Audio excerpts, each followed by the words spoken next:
Hi, everyone. Again, for a lot of you, my name is Breanna. I'm a student here at GW, and I'm very excited to be moderating this last presentation of the day on culture and community building. We'll first be hearing from Oriele from the Hare at Princeton, and then also from Roshni and Riley representing Journey at UNC Chapel Hill. I will turn it over first to Oriele whenever you want to start your presentation. Thank you, Breanna. Let me set the slide share for you first. I'll start right away. My presentation, it's called The Hare, a cultural magazine for students as a living archive. And well, it started with the following question. What is the purpose of a graduate student magazine in a language department? This presentation is about one possible answer to that question, an answer that came to me and a group of fellow grad students when we decided to create a cultural magazine for the Department of Spanish and Portuguese in Princeton University, where I am. And the magazine is called The Hare. First of all, well, I would say a little bit of background. The magazine was born right after the end of the pandemic in the fall of 21, after nearly 18 months of isolation. And I started telling a little bit of myself because I think my background also shaped a little bit what the magazine became. Before coming to Princeton to do my PhD in August 2019, I was living in Venezuela, and my life there was very rooted in doing collective things. I'm sorry, I forgot to set my clock. I'm gonna do it. First of all, I was part of a strong university community that was actively resisting the dismantling of public education in the middle of a very wide crisis that was hitting every part of social life. Second, I was training with a group of psychoanalysts. And third, and definitely not least, I was involved in solidarity economy collectives, working with neighbors, colleagues, and friends to face the food crisis together that was happening at the moment in my country. From that fragile but deeply connected web of collective life, I left to start my doctorate here in Princeton in 2019, right in time for the pandemic to hit my first academic year. Could you share the following slide, John, please? Yeah, sorry. Shoot. Where'd it go? Darn it.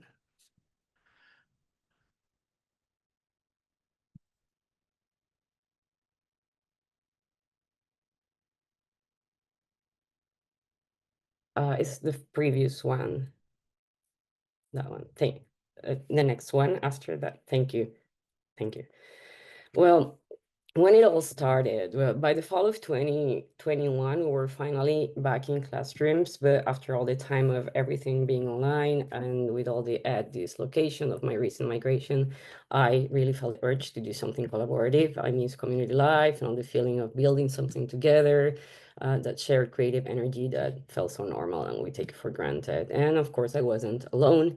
Pretty quickly, I realized that my classmates felt the same. It was obvious, and I'm saying something obvious, of course, that after the lockdown ended, we were all eager to do something, anything, whatever it was, as groups. So kind of organically, and well, several initiatives took place by then at the department. So kind of organically, like a little team came together, Catarina Lins, David Rivera, Nora Muniz, and me. We can see, you can see us in the picture. All of us had creative impulse beyond just the academic ones. And we threw ourselves into what has always been the classic dream of literature students, in my opinion, creating a literary magazine. Next, please. Thank you. And there were two more things that gave the magazine his first real push. The idea actually got its concrete starting point thanks to a graduate seminar called Modernismos Negros, taught by Professor Pedro Meira Monteiro and Lily Schwartz. And the class was all about rethinking how racialization shaped the Brazilian literary canon, starting with the Week of Modern Art in Sao Paulo in 1922. So we were diving deep into the archive, questioning how it was structured, what we got value, exploring also how to disrupt those structures in the name of an idea of social justice in general. And in that sense, the seminar reflected, of course, the current ethos of literary cultural studies. And Lily and Pedro were particularly amazing on opening the final project and encourages us to not write a typical academic paper, but try something else, completely different, like cultural interventions, informal, alternative media. So somehow inspired and opportunistically taking the chance, we used that opening that Pedro and Lily gave us as a chance to get the magazine off the ground. We have been already talking about the idea since the summer previous to the seminar, and that's summer 21. And thanks also to a competitive grant, a Magic Grant research from Princeton Humanities Council, we had actually a real budget to work with. That meant we could pay contributors and also invest in professional level graphic design. And so before getting into how we structured the project, I'd like to briefly touch on some of our inspirations. Next, please. Thank you. So the role of cultural magazines in Latin America, I think it's pretty unique, and it's something that has also been widely studied. As Beatriz Sarlo, the Argentinian cultural critic, has pointed out, literary and cultural magazine had played a key role in shaping socially committed and hemispheric literary thought. These were those literary magazines all along the 20th century and also back to the 19th century were meeting points and spaces for intellectual exchange that somehow were placed between the urgency of a newspaper and the depth of academic writing. And without them, it's honestly very hard to think or even imagine what the cultural life of Latin America would have looked like. So what you see now in the slide is the first call of papers that we did, and we delivered inside the prototype of the magazine that we delivered to Pedro and Lily at the end of the seminar in the place of our final paper. So you can see that it has a kind of this joyful manifesto-like spirit that went all through the whole project. Next, please. Thank you. And here are some of the covers of the many cultural literary magazines that are in the history in Latin America. Klaxon on your left, in the middle left, directly related to the Semana de Modernismo, and also, of course, Las Américas, El Sádico Ilustrados, an humoristic satirical magazine that also inspired us. And in the middle of it, like the white little square, is Floreal, a magazine by Lima Barreto that was specifically part of the syllabus that we were studying with Pedro and Lily, and then also became sort of the excuse to work on the Hare. So the visuals and the social purpose and also the tone of the magazines that all floated around in our minds as a source of inspiration. But actually, the following question was like, well, who are we speaking to actually? Like, who exactly are we trying to reach? Who are we hoping to connect with? And who did imagine us as our readers and contributors? Next slide, please. So at the end, we have two communities in mind. First, university community. We didn't just want the magazine to be for grad students. We wanted to include also undergrads who had taken courses in this department, Spanish and Portuguese majors, students from other PhD programs inside Princeton, like comparative literature that will come often to our seminars, and also students from other Spanish programs along the area, plus lectures and faculty. So basically anyone with any kind of connection with the department was invited to participate. And the idea was to create a space to share all the creative work that is constantly happening around us, but that doesn't really count in terms of academic productivity or professionalization. And even if some of the writings and pieces that we normally do are not part of the dissertation of a class, it still comes from that same vital source that led us to study literature and culture in general. So second, our second audience in a way, or public or collaborators, we wanted to the magazine to connect with people also outside the university, somehow also mimicking like the role of these very important Latin American magazines that we took inspiration from. And part of that was also possible because, as I mentioned, we got funding to distribute to contributors and also eventually for printing and putting it online. So how did organize things? We split the work of the creation of the magazine in a pretty organic way, and was split into two based in our interest of Catarina, Nora, David, and I interest. And there were two main poles. A visual graphic side, thinking about the magazine's image and aesthetic, mostly handled by Catarina and Nora, And on the other side, content editorial side, creating, selecting, and editing text, and David and I took care of. From the very, very beginning, and after many conversations, we knew that we just didn't want just content, but also wanted to design to be interesting, appealing, and complex. And we wanted the visuals to have substance and not only be displayed as decoration. Also, sort of as a reaction against how logocentric literary magazines tend to be, and especially academic ones. So we got in touch with Olga Mendoza, who had worked recently as the designer of Enciclopedia Negra, a book published by Compañía das Letras, a Brazilian publisher with Lily Schwartz's work, so everything like kept into the family. And honestly, we spent almost half of our budget with him. Olga is a very important designer who is starting to get very famous at the moment. Created a full graphic identity for the magazine and included fonts, logos, color palette, illustrations, each one on a different style, sort of mimicking the idea or trying to pretend that we had many illustrators, collaborators that were all different, but it was always Olga. And also the layout design of the magazine. Next, please. Thank you. So see here in the screen, you can see some of the early mock-ups that Olga made with Katarina as they were developing the initial magazine look.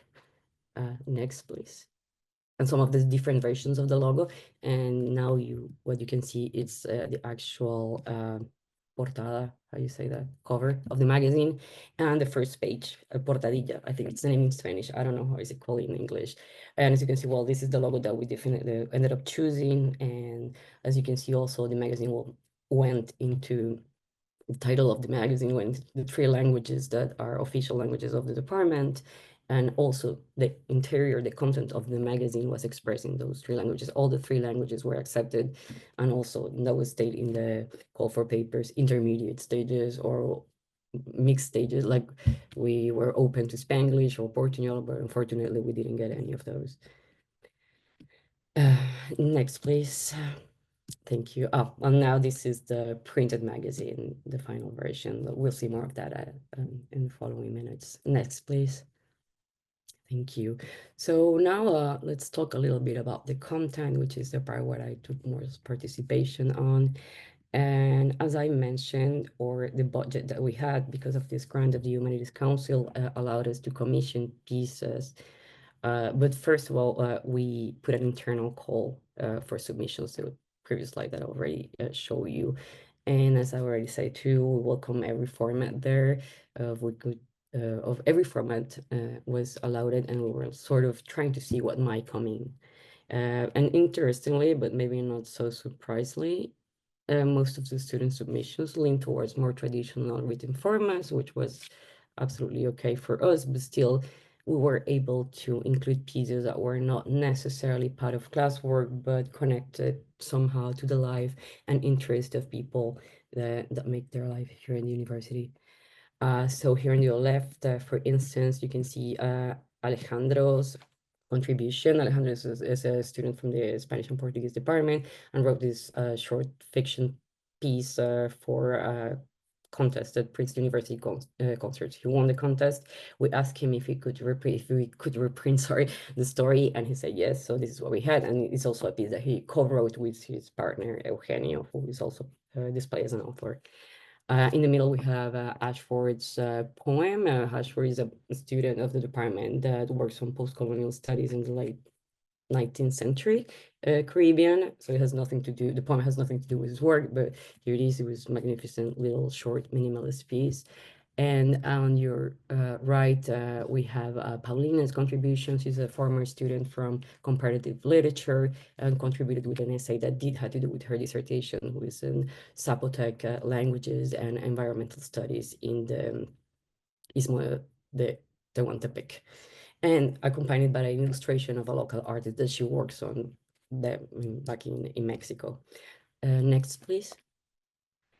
This is some other examples of the content that we had, and on the, again, from left to right, first we have Reynaldo's essay. Reynaldo is a student from UConn, So it's not necessarily Princeton community, but it's somehow part of the broader community of the Spanish departments in the US. And he contributed with this essay about a Cuban recent film, which is sort of his area of research interest.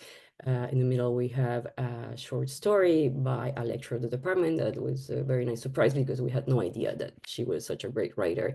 And she sent us that and we published it. And finally, on the right, we have a little short essay by Patricia Lino. Is a review and a sort of an experimental review of a recent book that Pedro had published by then. And Patricia is a junior faculty at UCLA, but also had visited Princeton sometimes. So, well, next, please. And well, this is another example that I wanted to show you because the illustration is so nice. That was also made by Olga. And this was an interview that we did to Shita Rubert. It's a fellow colleague from the department, a grad colleague from the Department of Comparative Literature and a published author. And here what we tried to do was sort of mock and adapt this famous Proust questionnaire that is very common in literary magazines. Thanks for the comments. Yeah, that's what sort of the idea, to make it look like there were more people working on it, there were more people involved, and to give also with the visuals and the diversity of the content, that idea of community that we're also experiencing living here on campus. Next, please. Okay, so now before wrapping up or like shifting towards the end of the presentation, the second part of the presentation, I'm going to talk to you about the part of the magazine that is most special to me. And so even if we were super happy with all the internal contributions, we want to go a little further. And we had, at some point, we realized we had a little bit of remaining budget. So we decided to use it to create a thematic dossier. And little by little, it became clear that the topic of it will be Venezuelan migration. And the theme of Venezuelan migration resonated with what we had explored in Pedro's and Lily's seminar around anti-racism and exclusion, and also connected already with some of the submissions that we already had. We touched similar issues. So we created this Venezuelan migration dossier, who isn't also something interesting is that the dossier is not taught just in one part of the magazine, but it's actually spread out across different sections. And there are two pieces of the dossier that I would like to highlight that are special to me and I really love working on. So this first one that you're seeing here is the first page of a section of young Venezuelan poetry of the diaspora. And so I started contacting at some point Venezuelan poets who are now living all around the world that were writing through poetry the experience of migration. As you know, like Venezuelan migration is it's reaching 8 million people right now. It's one of the biggest in the world. And what made it extra special for this little anthology that I prepared is that we asked not only Venezuelan poets that were outside Venezuela, but also poets that were living in Venezuela that were also experiencing migration from the perspective of their houses being sort of emptied, in a way. And so that double perspective from outside Venezuela and inside Venezuela, I think gave to this mini anthology a very unique energy. And also visually, again, this part I work it out with Olga. He wanted to well, one thing that I didn't mention is that each section of the magazine, and there was like August's insistence, then we work along with him, has his own visual identity. So the magazine is not monotonous at all. And design also like sort of helps to highlight the personality and also like the political content of each section. So for this first page of this poetry section, Olga took inspiration from the Venezuelan artist Diego. His original name is Gertrude Goldschmidt, herself a migrant that came to Venezuela in the late 40s, German Jewish woman. And he took inspiration in one of her most iconic, famous sculptures ever. It is Reticularia, those floating net-like structures that you can see on the picture on your right, along with her standing. So I got to inspiration on that and make that the entrance to the part of Venezuelan poetry. And next, please. And now finally, I'm gonna talk about what was my which is certainly like my favorite part of the magazine, the comics. We were lucky enough to have money to commission 3 original comics, each around 8 pages long. I asked 3 different artists to create comics under the prompt migration, segregation, and displacement, and they had absolute total freedom to interpret it however they wanted. So the first one is Mahenge. He's a Venezuelan artist based in Venezuela. His response to the prompt was this very colorful science fiction fantasy, and it was so intense, the content so graphic, and that I actually asked him to create some kind of trigger warning. And the first image that you can see on your left is what he created after that. So he's a genius. I love the work he does. It's very brilliant. Next, please. The second one. Thank you. The second comic that I had is by a non-binary artist. The cartoonist live in Chile, and their response to it was a haunting, very quiet, silent, and no dialogues visual history about sugar trade in the 17th century, and this ties to slavery, and it's called Refinada, refined, in allusion to refined sugar. Next, please. And the third one is called El Guardián de la Montaña, the Mountain's Guardian, and it was created by an artist based in Madrid. And the comic tells the story of her experience as a migrant in the city and her time also working in shelters for sub-Saharan migrants. And it's very powerful and very personal. I love it very much. Next, please. Just to close out, I wanted to share how because it's a question that we often receive while we were creating this, where the name comes from. Actually comes from a poem by Catarina called La Lebre no da entrevistas, which means the hare doesn't give interviews. So while we were playing around the ideas of the project, we spent a lot of time brainstorming, like in a very almost delirant way, throwing all kinds of suggestions. We're super enthusiastic about it. And that line came out, and we instantly loved it and decided to pick it as title because the avant-garde spirit of it and surreal energy was sort of reflected what we wanted to do. So after that, it was funny. We started seeing rabbits everywhere, like rabbit books, rabbit logos, rabbit ads, and it became kind of like an addiction to take pictures of rabbit that we found randomly and send it to the other team of the other people in the team of the magazine. We spent a good amount of time doing that. And well, that was the title that we picked. And next, please. And so, I hope this gave you a good sense of what the project was about, and maybe you're curious to dive into the magazine itself. So we did have print copies, not many because it was a little expensive, but we have a digital, version available. There is a QR code here, and where you can scan and access the full magazine that is hosted in the Spanish and Portuguese department website. And well, thank you very much for your listening.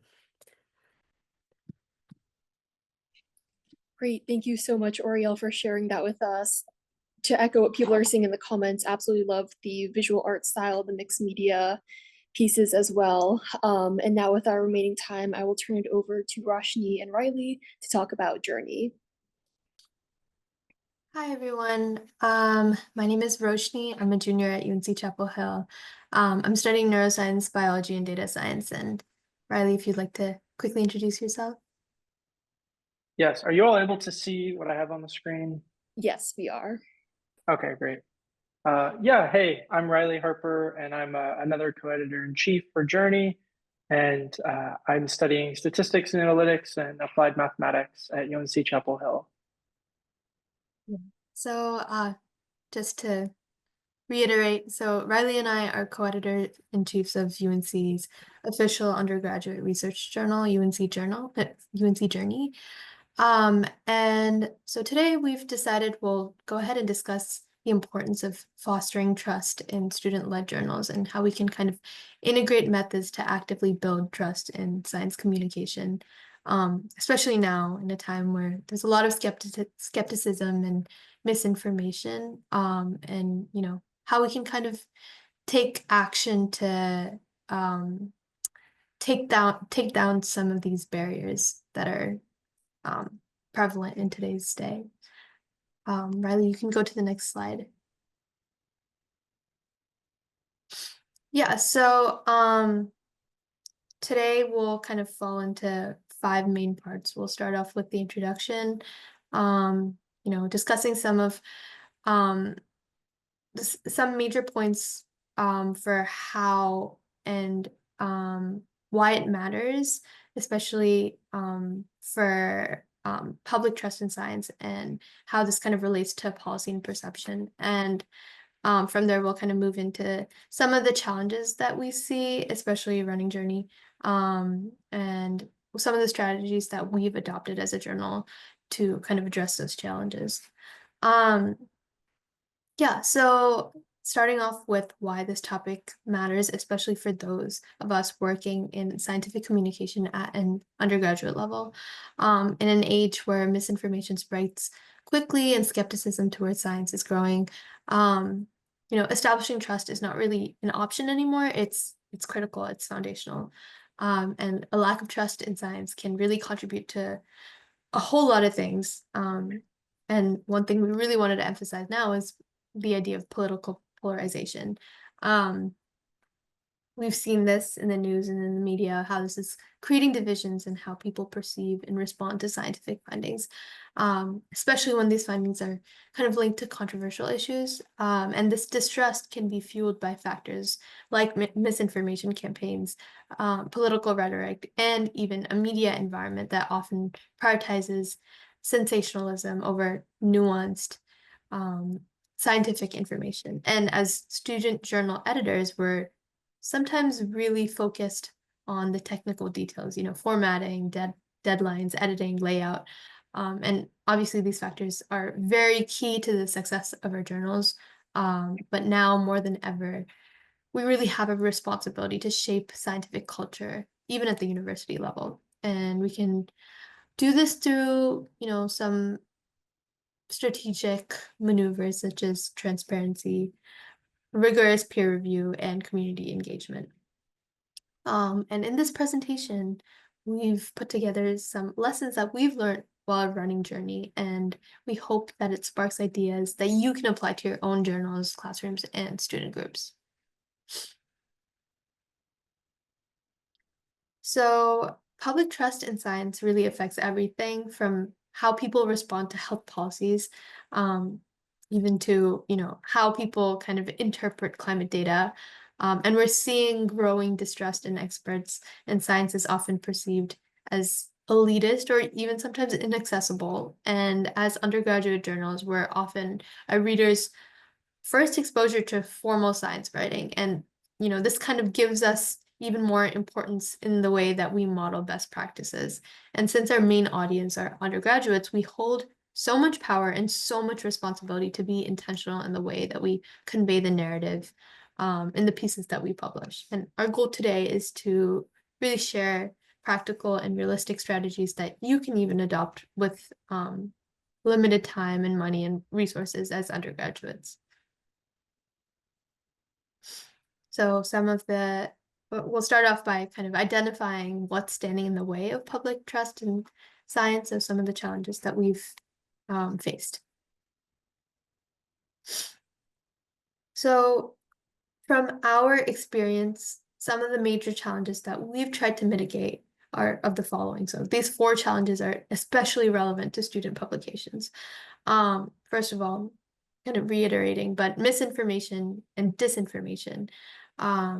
As we all know, online content spreads really fast, often faster than science can really catch up. And that's why it's so important that as editors, we make sure that these claims in the work that we publish are based on peer-reviewed sources or validated results. And often this is easier said than done, especially,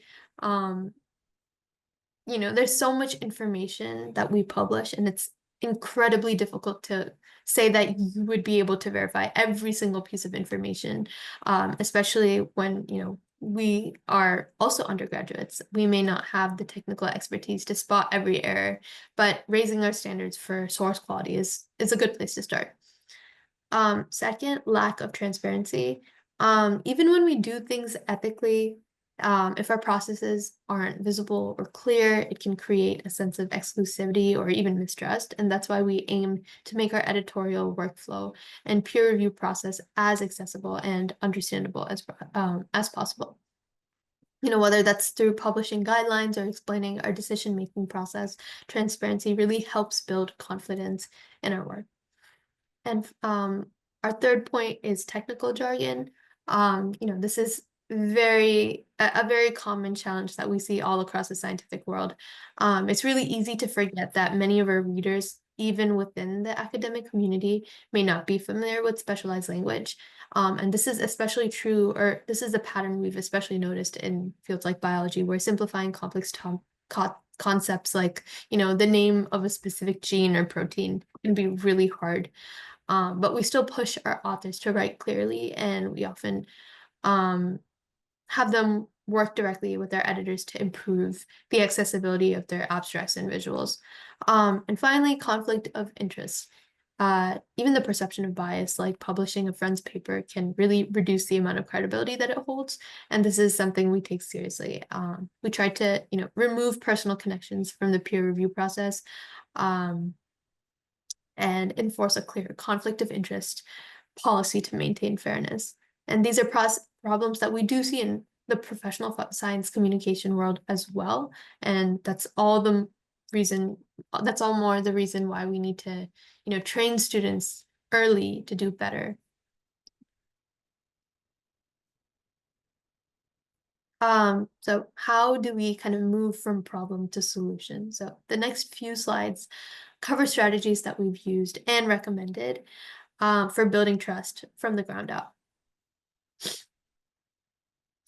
So essentially, there are 3 pillars that we believe every undergraduate journal should build around. Number 1 is transparency. So not just what you publish, but how decisions are made.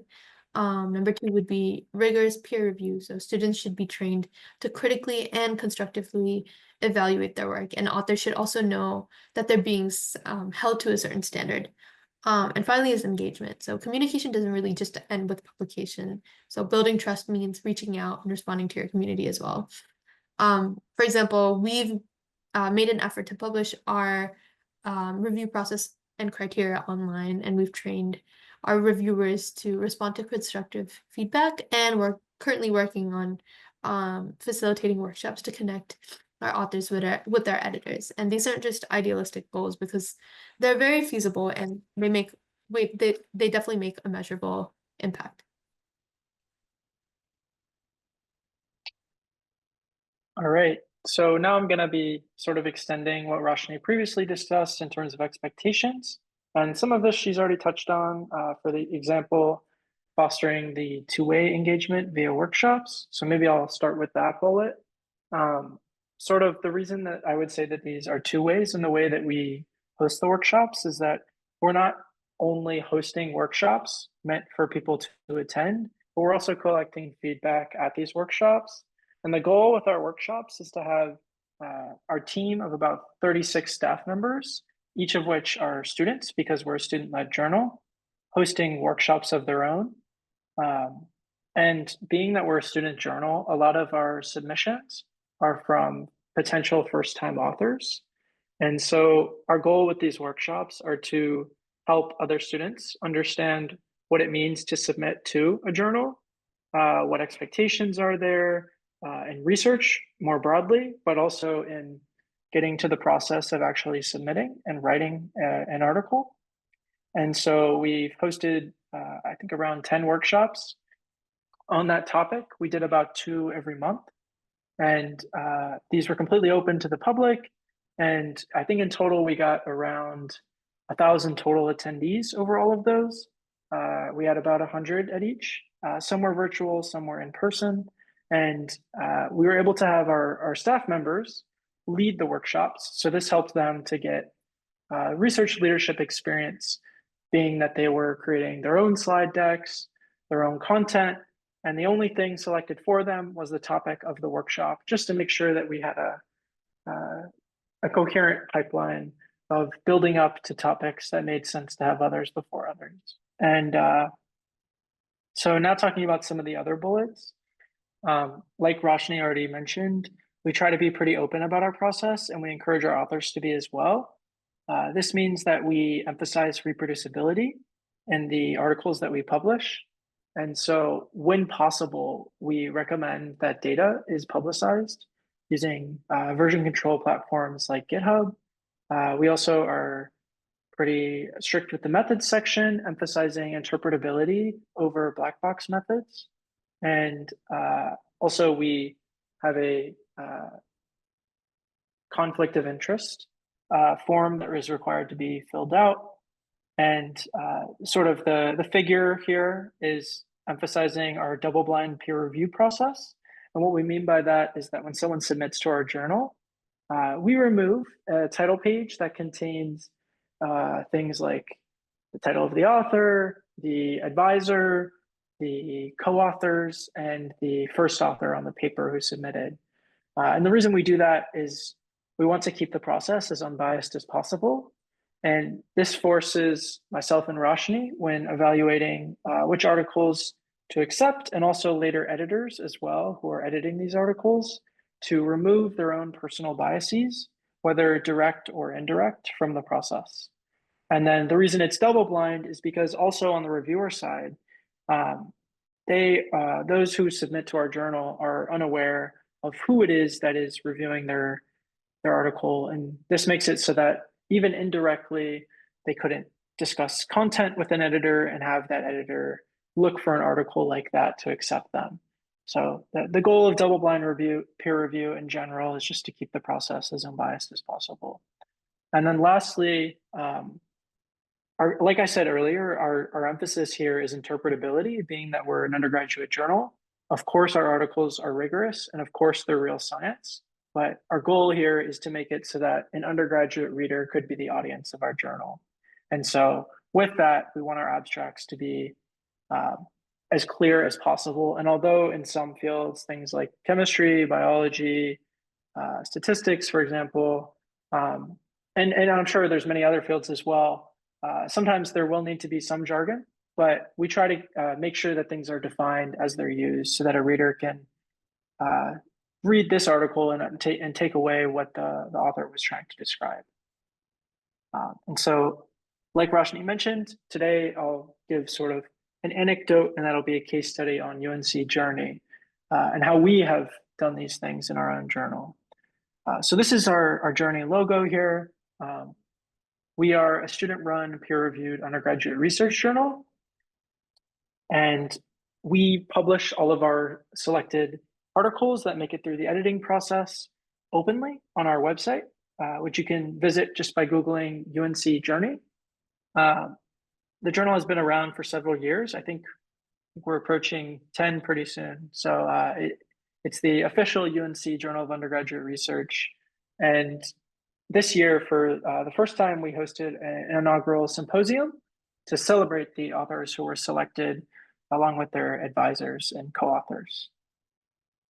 And here's a picture from that, we called it a gala. And we intend for this to be an annual symposium. So this was the inaugural symposium, and who you see pictured here is selected authors, some of their contributors, advisors if they were interested, and then also some Journey staff members and Office for Undergraduate Research staff who decided to stick around after the gala had ended. And we took a picture. And it was a lot of fun.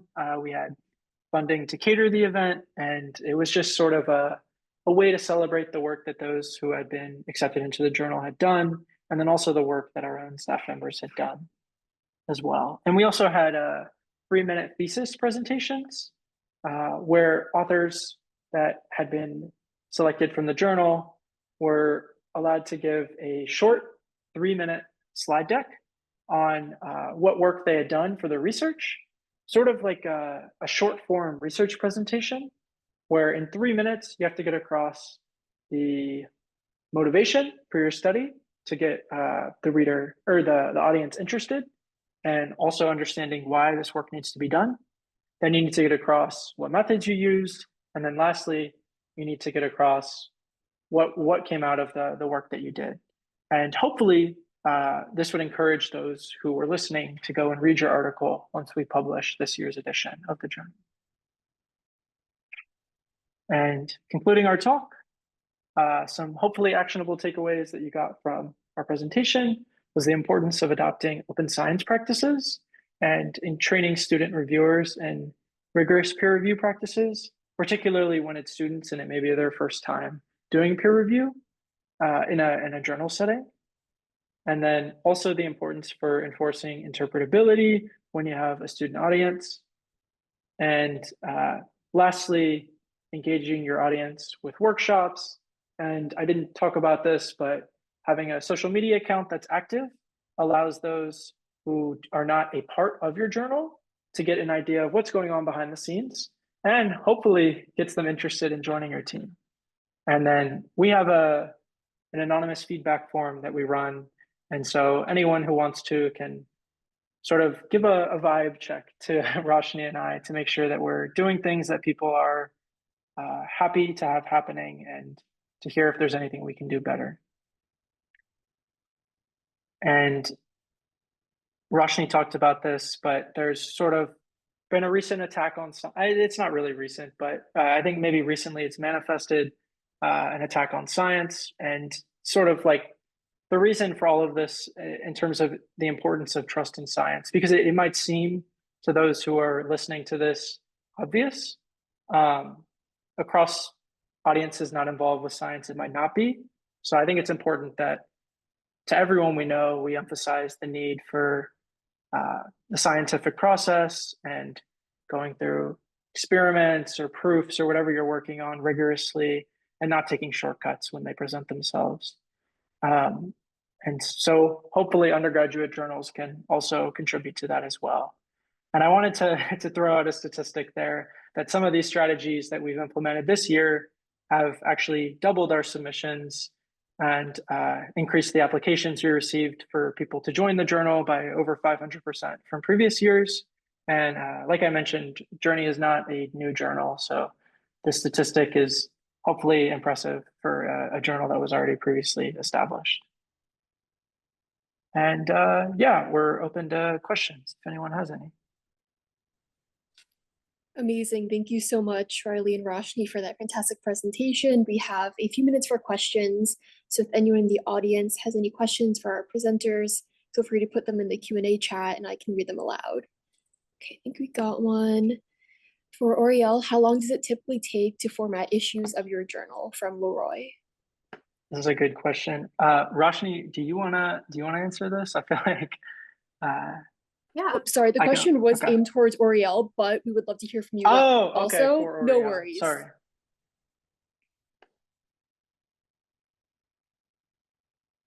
Hi. Yeah, you mean the preparation of the whole issue? This is what. I believe that's what they meant. Okay.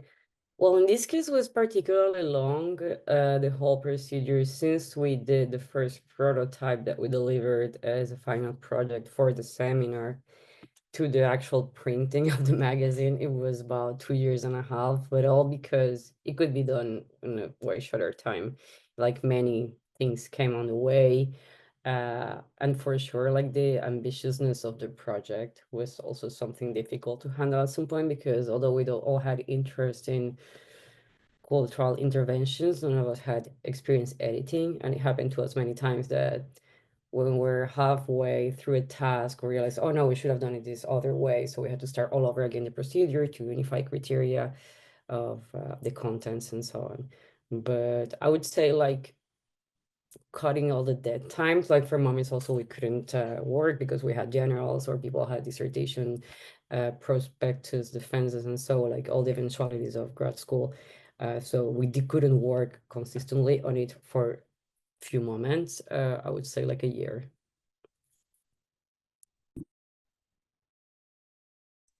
And Riley and Roshni, if you want to chime in as well on this question, would love to hear from you guys. Yeah, absolutely. I would say we're currently actually in our formatting process and layout process.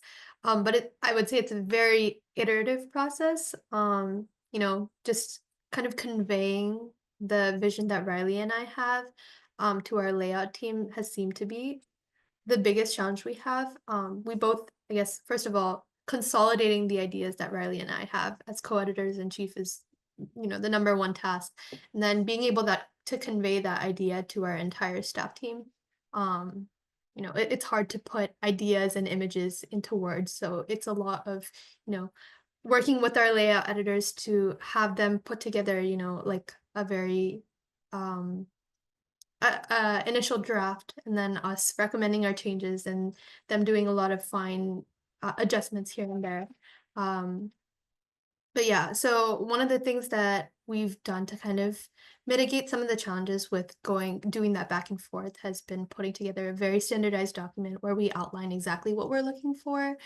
And Riley and I this year have very much shifted from some of the traditional methods that Journey has used in the past. So it's also that idea of taking some of the things we're doing now and building them into the processes that Journey uses going into the future. So that idea of sustainability. So now that we've put together that huge document outlining exactly what needs to be done where and how, it's that entire idea that this is usable for the next year, and the document can be kind of iterated upon as well. So I hope that helps. Yeah, absolutely. Thank you. And I'm not seeing any other questions in the chat right now, but I have one for all of you guys. Really kind of touched on this at the end, about using social media to reach out to new audiences, maybe incoming freshmen at your schools. I'm curious, for Journey, has that been one of the new strategies you've implemented that's led to such an increase in interest in the publication? And then for Oriele, does Hare have a separate social media from the languages department at Princeton, or is that, something that you have that's more of like a joint effort? Yeah, I can go ahead and answer the first question. So, in terms of social media, yeah, so Journey has absolutely completely revamped our social media presence this year. So, Instagram is a big one for undergraduate students. We're basically all on there. But one thing that we've definitely noticed from previous iterations of Journey social media presence is that idea of aesthetics and standardization in the things we post for the Instagram as well. It's hard to say don't judge a book by its cover, but everyone does do it. So having that aesthetic feel and just like template and, standardized posting schedule and even like vibe is really important. So we've seen that completely revolutionize the amount of engagement that we have with their posts and account in general. We've also kind of expanded to LinkedIn as well for more professional updates, and just having people like a message, I think also puts it on other people's feeds. So it's a really good way of kind of getting the word out. And also reaching out directly to departments has been really helpful as well. Yeah, as for us, I think we weren't very much engaged in social media until the very late stage of the project. And now that you ask, I think it had to do with the thing that I mentioned at the beginning of my presentation, that we were so much in need of doing presential things that we sort of like display like all the virtual dimension that could help us expand the project because of privileging like face-to-face exchange among us, and also among the people that participated from other campuses and fields. So, and we do have an Instagram account that we released for the launching of the magazine. That was in September last year, and it was nice because all we have ended up having around 35 collaborators in all. So it's quite a voluminous number of people involved in the magazine, and they all wanted, after so long waiting for it to be done, they all wanted their collaborations to be displayed on social media. And basically we created it for it so people could reply like their histories with their content to their personal accounts. So yeah, it's but the printed version was for sure what we intended to have, like as was our main product, to say it in a way, and what could come out of it. Yeah, thank you. Maybe one other thing I'll add, if that's okay, is we tried out something new this year. This is my first year helping as co-editor-in-chief, and I kind of came from a little bit of a computer science background, not actually computer science because I'm math and statistics, but a lot of the classes I've taken have been computer science oriented. So to sort of shorten the time we spend on sending out emails, created this sort of program that could take in a single email and then distribute it across the university to different departments automatically. And so I think that that was helpful in quickly disseminating the word across departments, because as long as it went to a department chair, what we found is those department chairs have email lists of their own, which they would then disseminate if they were interested to their own students, which we heard back from many that they were. So that was another thing that we tried this year that hopefully went along with the social media as well. Yeah, absolutely. That's a fantastic idea. And one last question from me, maybe to close this out. What is your favorite part about working on your publication? This could be, working with a specific person, a specific issue, specific paper that you've worked on, but just overall, what have you really enjoyed about being a part of your publication? Yeah, I could take that one. First, I think definitely like the idea of giving place to things that are difficult to publish and had no other way of seeing light or be shared by a bigger audience. Like, for instance, the comics that I share at the end, because doing comics is a very expensive practice. It takes a lot of time and it's very rarely paid. So having the opportunity to commission and create, but being part of the procedure of creating it, because they were crafted specifically for the issue, and also being able to share it. Like, it's very rare material. I'm very happy that it came out. I think my favorite part with Journey this year has been the gala event. I mentioned this is the first time we did a gala, and this is also my first time attending a gala. And so I really enjoyed, although it was pretty time intensive, like organizing everything and the catering and all of that, I found actually attending it and hearing the 3-minute pieces in person was pretty fun. And I think it gave another lens to the presentations that I wasn't able to see just from reading them. Because I think that there were some things that were discussed in those that maybe you wouldn't have known had you not had that background and read the paper. And so I would say the gala was definitely my favorite part.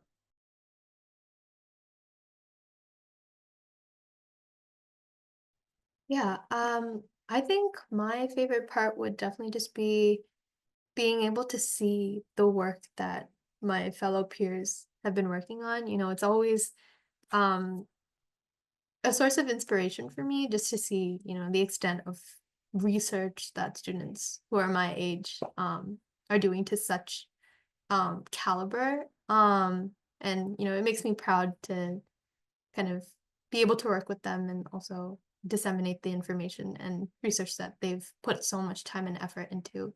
And also it's a chance to learn from other people as well. So I feel like I've learned so much just being in this position.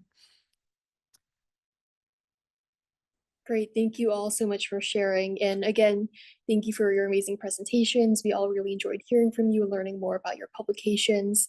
I had a great time moderating this panel, so thank you again.